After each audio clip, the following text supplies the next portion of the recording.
आ रहे हैं ऐसा भूखाल टाइट करेंगे कि लग रहा बहुत बड़ा चीज़ हो जा रहा है। इससे पहले नहीं आए थे, क्योंकि जब वो लोकतांत्रिक तरीके से हार मान लेते हैं तो फिर वो अपनी संवैधानिक संस्थाओं का दुरुपयोग करके, और झारखंड ने ना कभी झुकना सीखा, ना रुकना सीखा, ना डरना सीखा। ये हमारे डीएनए में है, हमारे खून में है। वो कह रहे हैं मिटा दूंगा नस्ल तुम्हारी, उनकी आदत है डराने की, मेरी फितरत है मैं डरा नहीं हूँ। और मैं विरासत से नेता नहीं बना हूँ, मैं हिरासत से नेता बना हूँ। वो कहते हैं ना कि वो कत्ल भी करते हैं तो चर्चा नहीं होती, हम आहें भी भरते हैं तो हो जाते हैं बदनाम। झारखंड में चुनाव माहौली है और इस दीपावली के मौके पर बयानों की आतिशबाजी हो रही है। इन सब के बीच एक बयान विपक्ष से चला कि पीएम मोदी के आगमन से झारखंड के स्वास्थ्य मंत्री का स्वास्थ्य गड़बड़ा गया है, क्योंकि इस वक्त सीधे हम कदमा बाजार में हैं और स्वास्थ्य मंत्री हमारे साथी हैं बन्ना गुप्ता जी, तो उन्हीं से समझते हैं। मंत्री जी ये बताइए, कितना स्वास्थ्य बिगड़ा है? थोड़ा बिगड़ा है, थोड़ा ज़्यादा बिगड़ा है, या थोड़ा ज़्यादा ही बिगड़ गया? किस मतलब क्या, किस परिप्रेक्ष्य में बिगड़ा है, मतलब किस परिप्रेक्ष्य में बिगड़ गया वो तो जरा बताइए ना। तो ये कह रहे हैं कि मोदी जी का नाम सुनते ही आप लोगों की तबीयत नासाज हो गई है। 4 को मोदी की 2 सभाएं होने जा रही हैं, आने वाले दिनों में और सभाएं होंगी। 23 को बोल रहे हैं विदाई होगी, इसी डर से तबीयत खराब हो रही है। अब देखिए ऐसा है ना कि ये भाजपा के लोग जो है ख्याली पुलाव बहुत पकाते हैं।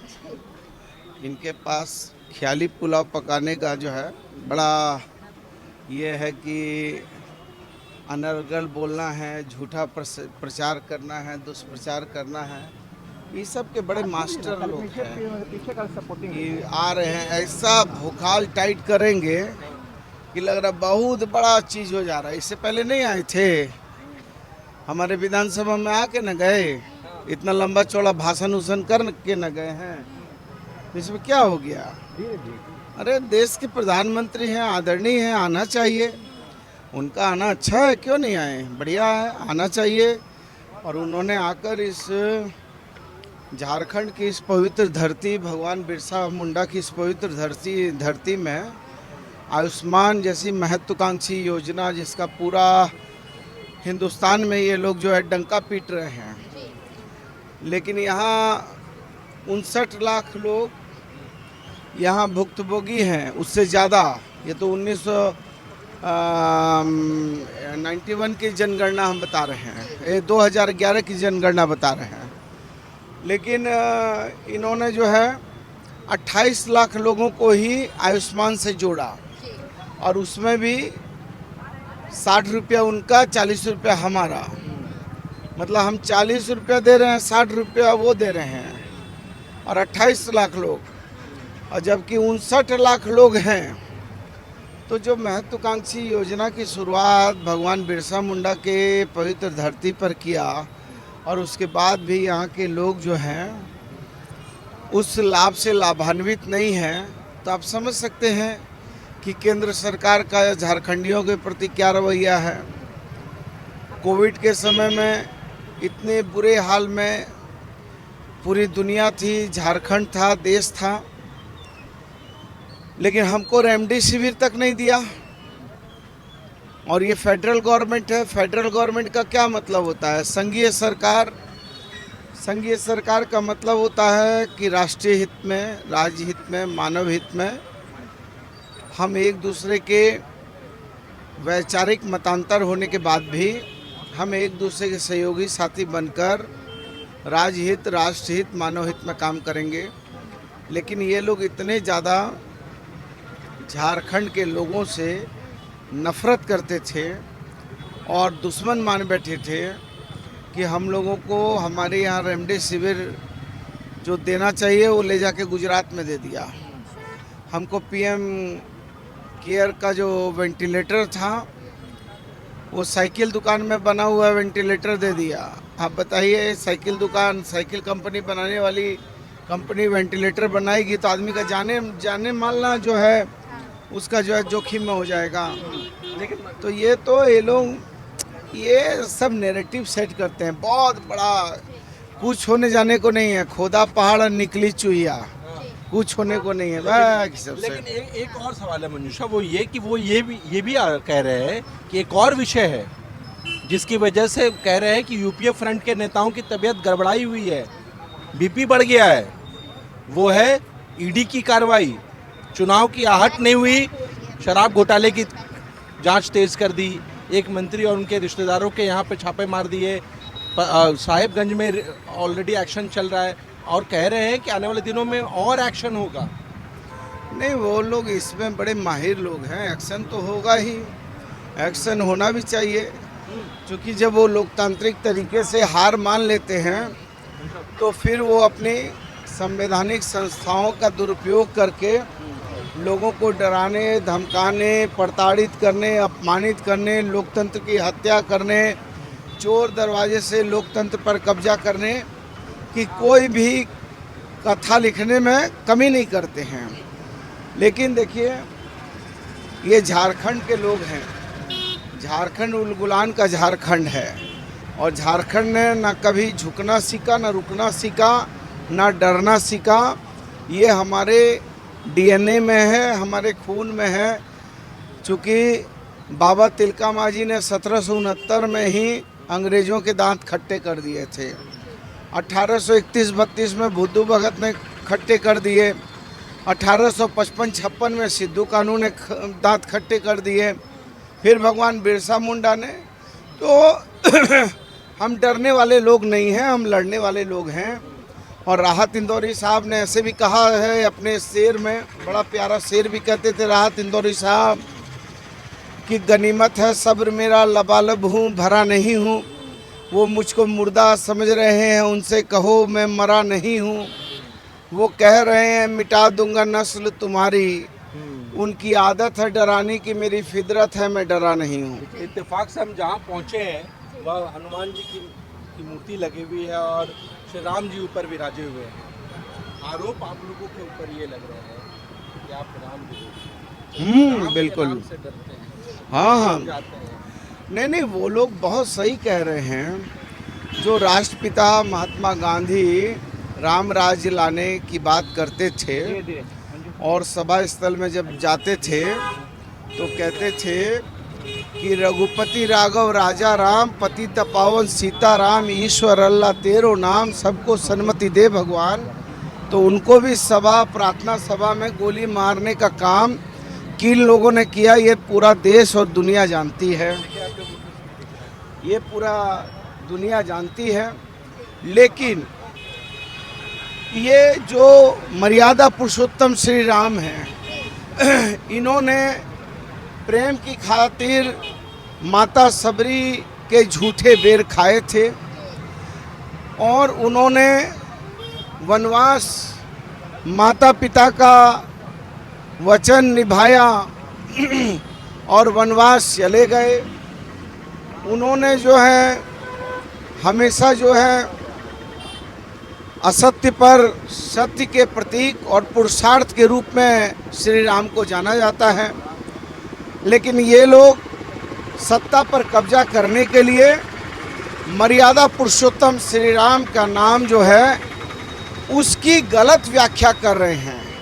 मैं तो खुद राम भक्त हूँ और मैं कहता हूँ कि मेरे तन में राम, मन में राम, रोम रोम में राम, और राम नहीं मिलते ईंट और गारों में, राम मिले हैं निर्धन की आंसू की धारों में, राम मिले हैं वचन निभाती आयु को, राम मिले हैं घायल पड़े जटायु को, राम मिले हैं अंगद के उस पाँव में, राम मिले हैं मर्यादा से जीने में, राम मिले हैं हनुमान के सीने में, राम मिले हैं प्रण हेतु वनवास में, राम मिले हैं केवट के विश्वास में, राम मिले हैं अनसुईया की मानवता में, राम मिले हैं सीता जैसी पावनता में, और राम नहीं मिलते मंदिरों के फेरों में, राम मिले हैं सबरी के झूठे बेरों में, राम मिले हैं सबरी के झूठे बेरों में।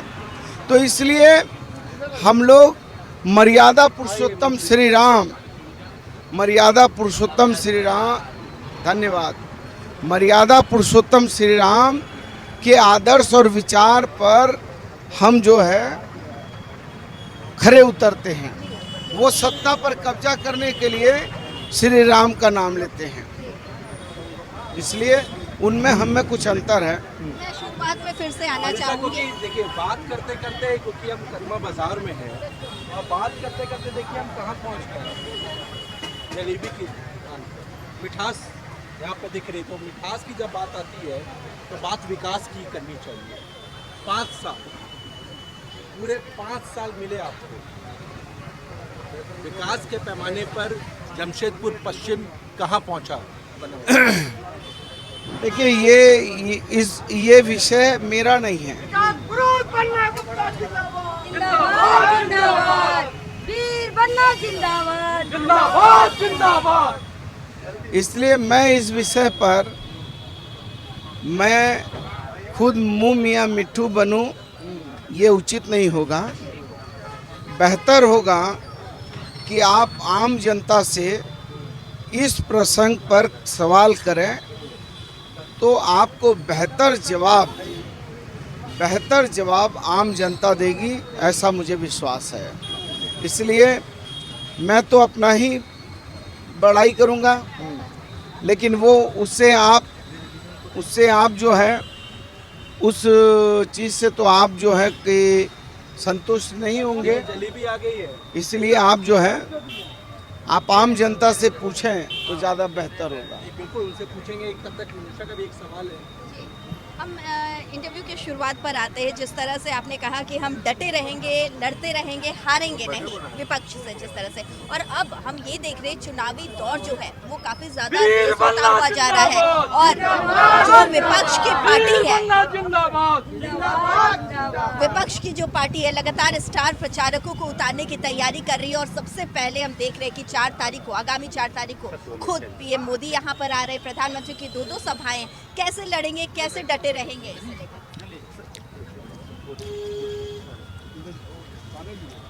देखिए, जब 2 बच्चा आपस में लड़ता है और एक बच्चा डरपोक होता है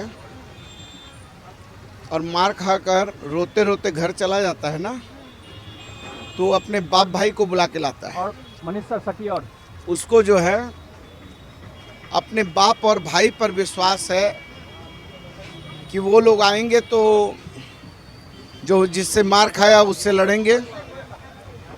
उन लोगों को उनके बाप भाई पे विश्वास है, मुझे आम जनता पर विश्वास है, इसलिए मैं आम जनता को लेकर चलता हूँ। इसलिए मैं बहुत जो है राजनीति में खुद के कदम इतने मजबूत हैं कि खुद के कदम में चलने में मैं विश्वास करता हूँ। और मैं विरासत से नेता नहीं बना हूँ, मैं हिरासत से नेता बना हूँ। जेल जाकर मार खाकर गरीब के ऊपर हो रहे अत्याचार अन्याय के विरुद्ध में संकनाद करके अनेकों बार जेल गया, और जेल गया, आया, मार खाया, लड़ा भिड़ा। इसलिए जनता ने मुझे आशीर्वाद के रूप में 4 बार कैबिनेट मिनिस्टर का दर्जा दे दिया। इसलिए ईडी, सीबीआई ये सब से वो लोग डरेंगे जो लोग अभी तक संघर्ष देखे नहीं हैं। हम लोग संघर्ष से ही पैदा हुए हैं, इसलिए हमको क्या डराएगा। वो सम्मा क्या बुझे जिस सम्मा को रोशन खुदा करे। चलिए इसी शायरी को आगे बढ़ाते हैं। एक सवाल मेरा ये है कि इस बीच हेमंता विश्व शर्मा ये कह रहे हैं कि मैं तब तक नहीं जाऊंगा झारखंड से जब तक बीजेपी की पहली कैबिनेट बैठक में 2 अहम फैसले, जेएसएससी सीजीएल जो परीक्षा आप लोगों ने कराई उसको रद्द करने का फैसला, और दूसरा दीदी गोगो के तहत जो महिलाएं हैं उनको उनके खाते में 2100 रुपए राशि देने का फैसला। काश वो ये कहते कि मैं तब तक नहीं जाऊंगा जब तक पूर्व में मैंने जो वादा किया था कि गरीब का जनधन खाता खुलवाया था, और जनधन खाता खुलवा कर उनसे जो है उनको कहा था कि 15 लाख रुपया आपके खाते में आएंगे। तो जनधन खाता खुलवा कर जो अभी तक 15 लाख रुपया नहीं भेजा गया है, वो 15 लाख रुपया भेज देते। विपक्ष तो ये भी कह रही है कि आपने भी जब सत्ता में आप भी आए थे तो आप बहुत सारे वादे किए थे कि महिलाओं को सोने का सिक्का देंगे जब उनकी शादी होगी, 5 लाख युवाओं को रोजगार देंगे, लेकिन ये सब कुछ पूरा नहीं हुआ। और जो कोरोना का मुद्दा है वो बेकार में ही यूं ही उठाया जा रहा है कि पूरे देश में तो कोरोना आया था, सिर्फ झारखंड में तो नहीं आया कि 2 साल सरकार कुछ काम नहीं कर पाई। जरा उनसे ये पूछिए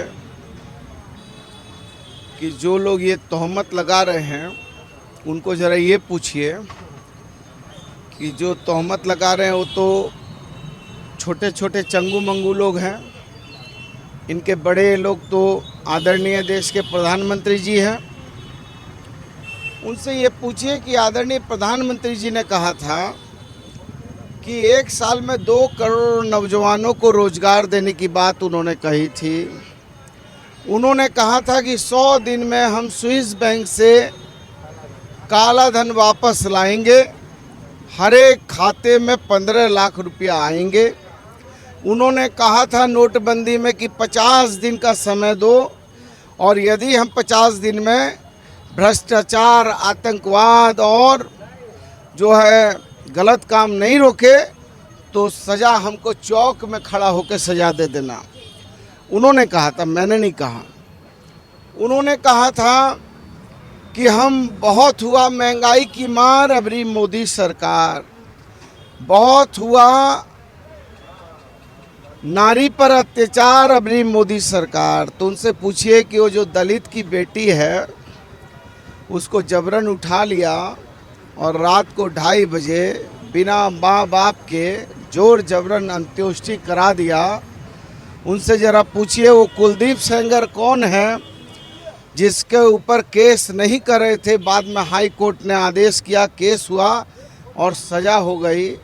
उनसे ज़रा पूछिए कि देश की गौरव की प्रतीक बेटी जिन्होंने अंतर्राष्ट्रीय पद लाए, स्वर्ण पद लाए, वो पहलवान बच्चियों को रोड में पुलिस ने कैसे बर्बरतापूर्वक घसीटा। और प्रधानमंत्री जी ने तो फोटो खिंचाया था जब वो लाए थे गोल्ड मेडल और वगैरह, और बाद में जब घसीट के उनको मारा तो ये भाजपा के लोग कहाँ थे। देखिए, पर उपदेश कुशल बहुत तेरे, दूसरे को उपदेश देना बड़ा आसान है। और भाजपा के लोग जो है ना, वो कहते हैं ना कि वो कत्ल भी करते हैं तो चर्चा नहीं होती, हम आहें भी भरते हैं तो हो जाते हैं बदनाम। एक आखिरी सवाल, चलते चलते ये बता दीजिए, हवा तो रुकी हुई है अभी यहाँ जमशेदपुर पश्चिम में फिलहाल, लेकिन आप जो लगातार एक्सरसाइज कर रहे हैं, प्रदेश भर से फीडबैक आ रहे होंगे, अब हवा का जो मोमेंटम बन रहा है वो क्या कह रहा है, 23 को क्या होने वाला है? देखिए, हवा का मोमेंटम यही कह रहा है कि अब हवा ही करेगी रोशनी का फैसला, अब हवा ही करेगी रोशनी का फैसला, और जिस दिए में दम होगा वो दिया रह जाएगा। इसलिए चिंता ना करिए, आप इलाके में घूमिए, आप इलाके में आप इलाके में घूमिए, और थोड़ा इलाके के मेरे साथ मत घूमिए। मेरे साथ घूमिएगा तो आप कहिएगा कि मेरे को देख के सब लोग बोल रहे हैं।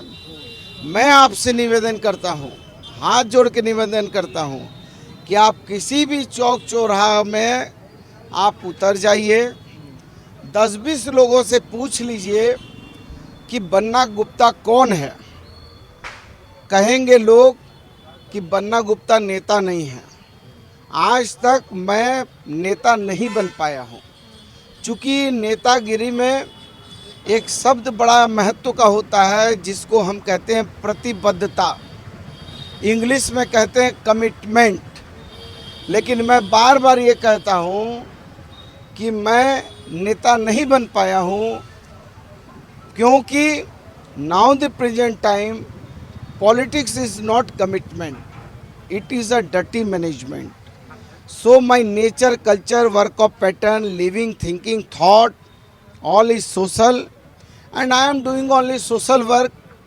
because I know social work is the first foundation of political base.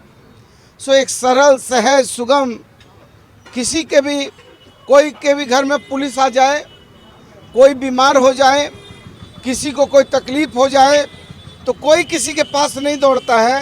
पूरा कदवा में पूछ लीजिए सुनारी जमशेदपुर में, उसको एक ही बात मालूम है कि अरे बन्ना बाबू का घर चलो, सीधा दौड़ता है कि बन्ना भाई का घर चलो, तुरंत मामला ठीक होगा। तो जब ये आशा विश्वास आम लोगों के मन में बैठ जाए कि ऐसा नेता है जिसका भी बात होता है तुरंत स्पीकर में फ़ोन लगाता है, तो फिर मेरी लड़ाई मुझे लड़ने की क्या ज़रूरत है? मेरी लड़ाई लड़ने के लिए तो लोग खड़े हैं, आप जाके पूछ लीजिए कहीं पर भी। आप कहना चाहते हैं कि जनता आपके साथ है? अरे भैया साथ है या नहीं है ये हम क्यों कहें? आप जाइए ना, कैमरे में कैद कीजिए ना, पूछिए जाके, कुछ सवाल कीजिए, आपको जवाब मिलेंगे। ये तो लोकतंत्र है। मेरे साथ जाइएगा तो मेरे पक्ष की बात आपको लगेगा, आप अकेले जाइए और जाके ज़रा 2-4-10 चौक चौराहे में पहुंच तो जाइए, अब पूछिए।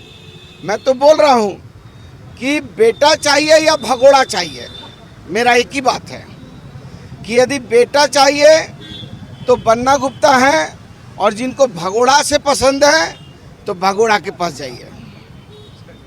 बहुत ही दिलचस्प और हमेशा की तरह काफ़ी ज़्यादा मुखर और अच्छे वक्ता के रूप में बन्ना गुप्ता को जाना जाता है। इसलिए आप देखे होंगे कि चाहे अपने पार्टी का कैंपेन करने की बात हो या सहयोगी पार्टी के नेताओं के कैंपेन की बात हो, बन्ना आपको मुख्यमंत्री के मंचों पर भी नज़र आते हैं। इन सब के बीच 23 को 13 को लिटमस टेस्ट है, रिजल्ट 23 को आएगा।